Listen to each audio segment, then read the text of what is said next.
style. Add sugar.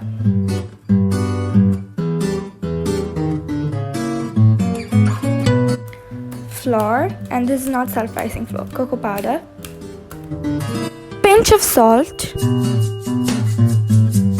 Baking powder and baking soda of the same amount, and all the amounts and measurement will be given in the description. Set this aside.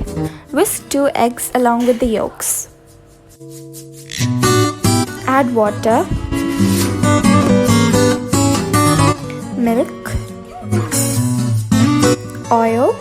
Now we're supposed to use sunflower oil or oil which doesn't has any taste or smell, vanilla essence, and add the dry mixture batch by batch to the mixture of wet ingredients so that it doesn't be too much hard for us to mix.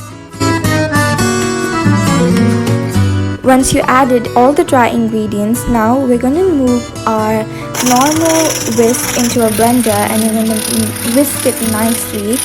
And this is optional. If you don't have a blender or a hand mixer, you can just mix it with your whisk for 2 more minutes. Preheat the oven and grease the pan with some butter paper and apply some butter on top, and add 2 cups of batter so that all the layers are even, and place it in the oven. I placed it for about 20 to 25 minutes, but it depends on the type of oven you're using and how much cake batter you have put, and based on your mold. So it's better to check in between 10 to 5 minutes. To check, it's the way old traditional way. Just gonna put a toothpick in the middle, and if it doesn't stick or if it has some crumbs of cake that is completely baked, it's ready. But now it's not ready.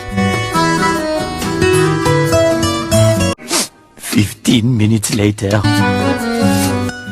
After 15 minutes, the cake doesn't stick, or you can see the crumbles in the toothpick, and that's when your cake is cooked.